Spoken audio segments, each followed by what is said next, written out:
Nanda Rocha.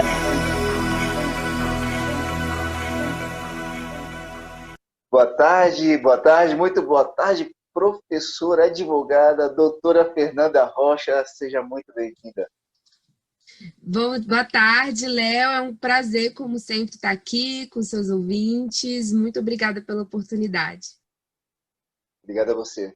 Fernanda, queria te agradecer se está um mês com o programa rodando e esse teu tempo aqui é um tempo de doação. Eu sei que tudo que você está entregando aqui são anos de estudo, anos de prática, e o melhor que você tem entregue para toda a comunidade de forma gratuita. Muito, muito obrigado, porque além de toda a comunidade que está aqui, é um apoio a todas as ONGs que são parceiras nossas também, e todos os frutos que a gente colher aqui, quero que você realmente se sinta parte do que está acontecendo. Muito obrigado por você poder fazer parte, ter dito sim diante do convite, e permanecer todas as semanas dizendo sim, estou dentro, sim, estou dentro. Muito obrigado mesmo. Isso é uma honra para mim, Léo. É muito bom poder compartilhar, né? Acho que se você aprender um pouquinho e puder compartilhar, não adianta de absolutamente nada. Então, fico muito feliz com a oportunidade de compartilhar. A honra é toda minha. Que bom, que bom. Fernanda, o que você preparou para a gente hoje?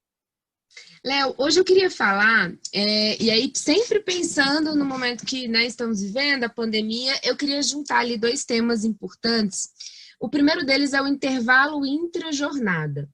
Quando a gente fala ali em jornada do trabalho, que é o dia de trabalho, a gente tem um intervalo, que é a famosa hora do almoço, né? Quem tem uma jornada de 6 horas ou mais, necessariamente tem que ter pelo menos 1 hora de intervalo intra-jornada, de 1 a 2 horas, tá? E aí o empregador, entre 1 e 2, ele pode decidir, no mínimo tem que ser 1 hora. Quem trabalha de 4 horas a 6 horas tem que ter 15 minutos. E quem trabalha só 4 horas não tem direito a intervalo. E aí o que a gente tem que lembrar? O que é esse intervalo entre jornada e por que ele é tão importante?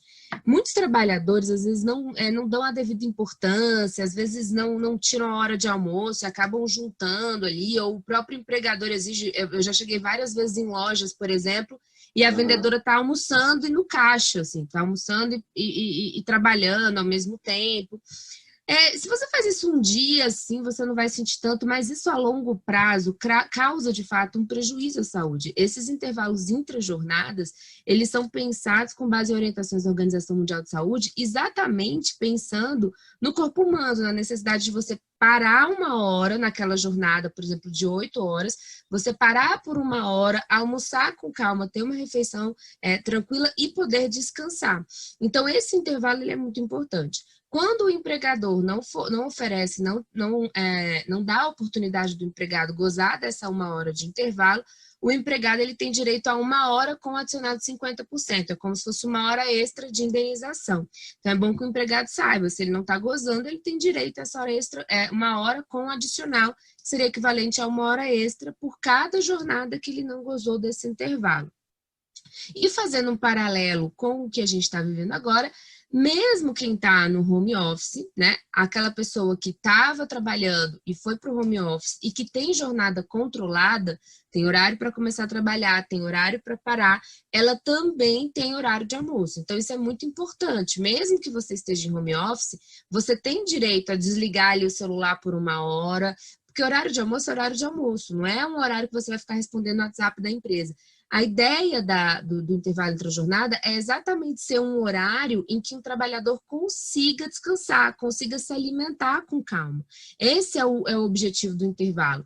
Então, mesmo que você esteja em teletrabalho, em home office, se a sua jornada ela é controlada, se o empregador ele controla o horário que você começa, o horário que você para, você tem direito sim de tirar essa hora do almoço no home office, e se você não conseguir, se não respeitarem essa hora do almoço e ficarem te demandando na hora do almoço, você teria direito a essa indenização de 1 hora com adicional de 50%. E além do intervalo intra-jornada, eu queria lembrar que a gente tem um intervalo interjornada. O que é isso? É o intervalo entre o fim de um dia de trabalho e o começo de outro. Então, se eu parei de trabalhar 10 da noite, eu só posso começar a trabalhar depois das 9 da manhã no dia seguinte. Eu preciso ter 11 horas. Por que a CLT, lá no artigo 66, estabelece 11 horas? Se a gente for pensar, 11 horas é 1 hora para você chegar em casa, 1 hora para você, 1 hora de transporte, 1 hora para jantar, 8 horas para dormir e 1 hora para voltar. Se a gente for pensar, se você tem um sono regulado ali de 8 horas, 11 horas não é nada. 11 horas é o tempo de você chegar, comer, dormir e voltar. Então, se você tem menos de 11 horas, isso quer dizer que você não está tendo a oportunidade de dormir as 8 horas, digamos ali, que seria o indicado. Se o empregado também não consegue cumprir as 11 horas, então, por exemplo, ele trabalhou até 11 da noite, no outro dia, 7 da manhã ou 8 da manhã, o empregador está demandando dele, ou ele tem que chegar no trabalho, ou ele está em home office e já está recebendo demanda, ele não está tendo intervalo interjornada de 11 horas. E aí ele também tem direito. Por exemplo, se ele gozou só de 10 horas de intervalo interjornada, essa hora que faltou, ele tem direito a 1 hora com adicional. Então, fica a dica aí também para os empregadores, para os empresários, às vezes orientarem os gestores, porque muitas vezes não é uma necessidade, eu não estou demandando 7 horas porque aquilo precisa ser feito 7 da manhã. Às vezes é porque o gestor acordou e já está passando as demandas. Mas talvez seja interessante orientar ali para você se organizar e respeitar esses horários, conseguir organizar a produção para respeitar esses horários e evitar o passivo trabalhista das empresas, que a gente tem muitas ações trabalhistas que chegam e dificilmente, se a empresa não cumpriu, dificilmente ela vai conseguir ganhar esse pedido, por exemplo. Então, provavelmente o empregador vai ter que indenizar e sai mais caro.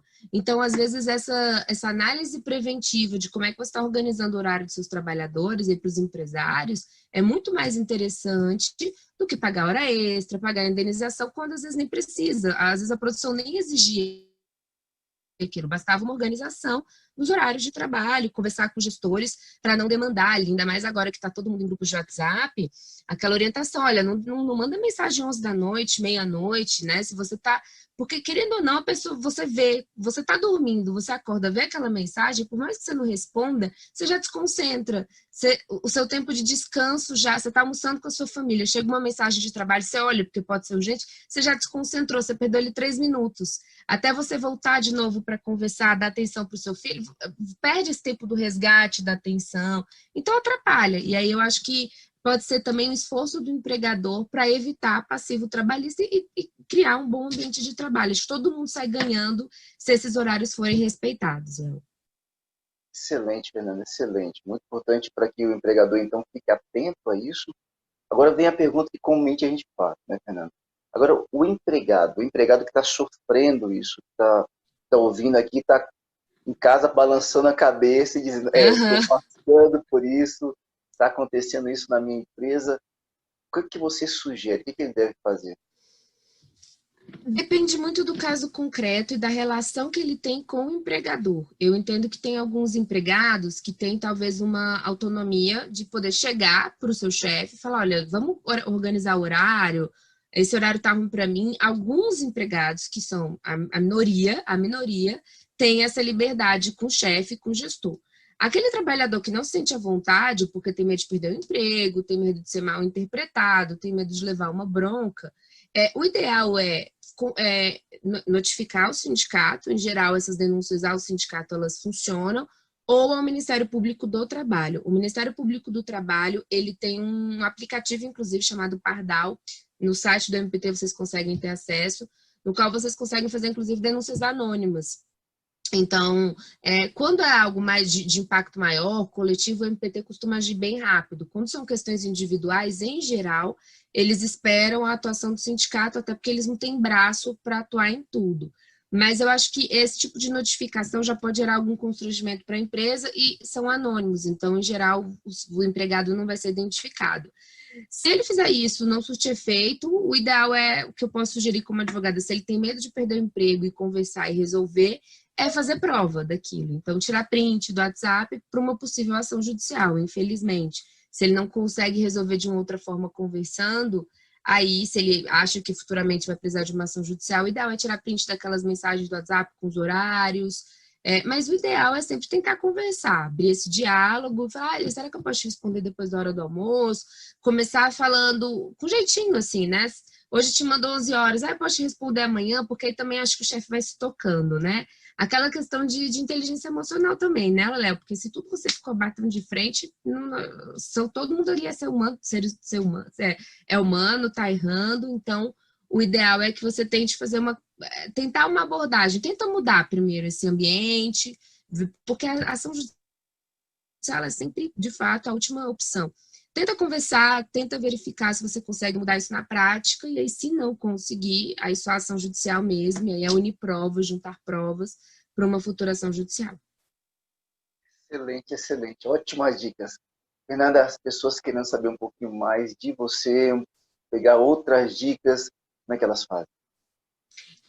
No Instagram, meu Instagram é fernandarocha.t, lá eu respondo por direct. Lá também tem o link do meu canal no YouTube, direto do trabalho, eu estou comentando livros, dando dicas.